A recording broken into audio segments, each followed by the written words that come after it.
So what year is it that you meet Tupac? 95, 94, 95. Whenever he went to prison. I met him when he went to Rikers. But you saw him around before, because I know that you didn't like Right. him at first. You said I that did like you would see him in line for like not. clubs and everything, right? So you met him earlier on, right? Like, or you knew of him basically. I would see him whenever he came to New York and he would go to the clubs. He'd be online and loud as shit. In fact, many times I would turn around and go home because I didn't want to be inside of a club with that energy. You know Right. what I mean? Because I knew some shit was going to pop off. I met him. I felt sorry for him when he was in New York and he was at Quad Studio. And I know the history tells us he was shot. He was not shot. He was pistol whipped. He was pulling out his own weapon and it went off and he shot himself in the thigh. He was not shot by somebody else. But I know what the story is and I know what the lore is. And at the time, I thought he was shot by somebody else. And So he was not shot 5 times at that time? He was not. He was not. He was pistol whipped.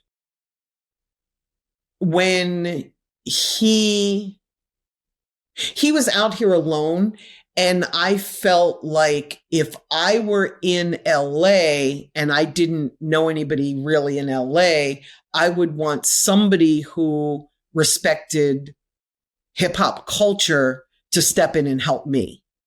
So I chose to step in and help him because I had the ability to do so. So I made sure that the Fruit of Islam was surrounding him until he was sentenced, because we all knew he was going to jail. We just didn't know for how long. So, and I think this happened like 2 days or 3 days before he went to jail, before he was going to get sentenced. So I asked my friends in the Fruit of Islam, Brother Arthur, to help him and look out for him. And he did. They surrounded him and they made sure he was safe until he went to Rikers. Well, until he, got shot. After he got shot, he went to the hospital and he checked himself out. And they surrounded him at that point. They surrounded him when he was not safe until he went to Rikers. And I guess I really don't know how he found out. I'm assuming Arthur probably told him, hey, Wendy Day sent me, thinking I knew him. I didn't. And then he wrote me a thank you letter from Rikers. And when I got that thank you letter, it wasn't the truth. He thought I was looking out for him because I was a fan. And I wrote him back a really difficult letter. I think you can kind of feel my personality. Right. So yeah, you're pretty blunt and I'm real. pretty blunt. I don't like you. On my mind.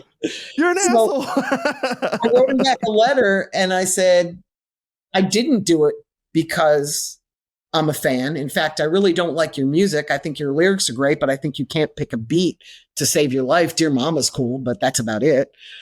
And by the way, I used to see you in line at the clubs and you were always loud and raucous. I've heard the stories about the cops shooting you in Atlanta. Like, dude, you had this coming. Like, you invited this shit. So don't act all surprised when some shit happened. Like, dude, you are bad for hip hop. This is bad for the culture. And he wrote me back. And when I saw the return address, I thought to myself, uh-oh. He's about to go off on me, huh? Uh-oh.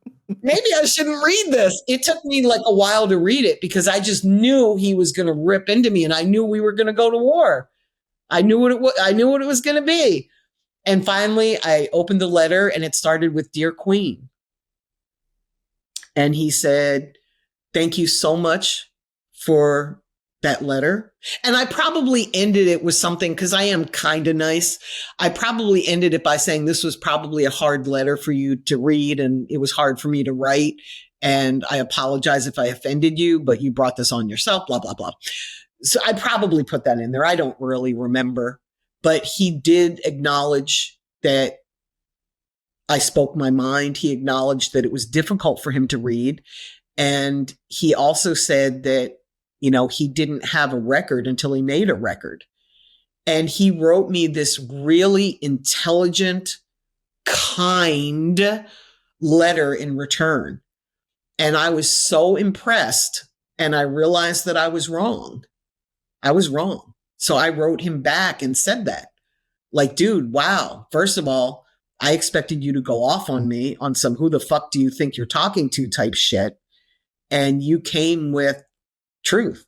And I can't argue your truth. That, yes, I saw you loud and rowdy in line at the club, but I didn't know if you could diffuse things once you got inside the club. I didn't take into consideration that maybe it was your boys amping you up, and that's not who you are. And I didn't take into consideration, how you grew up and what an activist you are. And I heard the stories, but I didn't think you still had that in you. And he wrote back and said, I'm always going to have that in me. That's who I am. I was raised by warriors. And then that's when he told me about his stepfather or his godfather. Mutulu Shakur? Yes. And, the stories about his mom, which I had already known. I thought the apple fell really far from the tree, and I was wrong. He was very much an activist. I just didn't know that because I saw him as a rowdy party boy. He was a guy that was getting a blowjob on the dance floor at Nell's, which is what caused all of his legal trouble, right? This woman set him up, then he showed up at his hotel room the next night, and then street dudes showed up to her, and he got blamed for it, and I got close to him when he was moved to prison, when he was at Dannemora. I went and visited him, and I was putting together his business plan when he was killed. It was for his label. Before we go into that, because you really did build a relationship with him where you were sending him books, right? You sent him Correct. Machiavelli, Art of War. I did. And I sent him Black Boy by Claude Brown. I sent him How to Eat to Live by Elijah Muhammad. Wow. I sent him basically my favorite books. I sent him a book by Cheikh Anta Diop. I can't remember the name of it, but it's like something like The History of Civilization, and it's by Cheikh Anta Diop. I sent him my favorite books.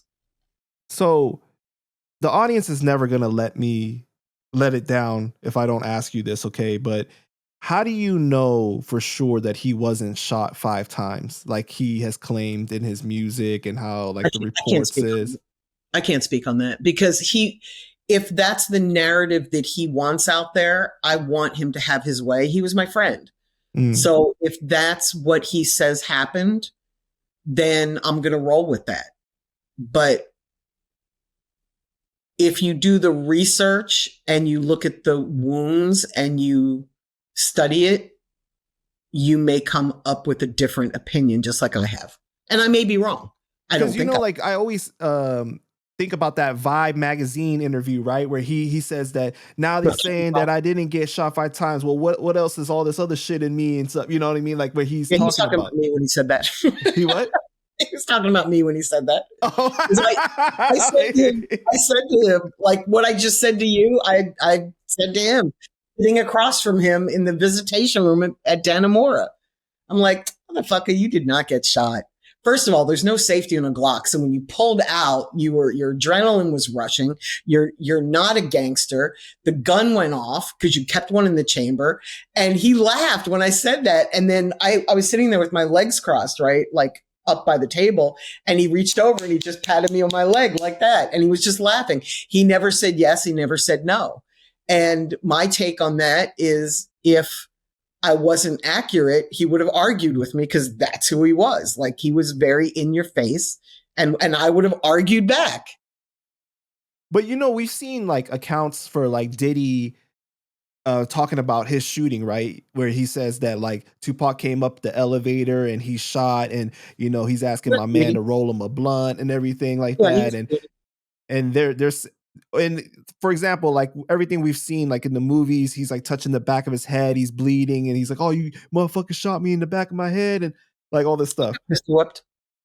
That wound you're saying is from the pistol whip.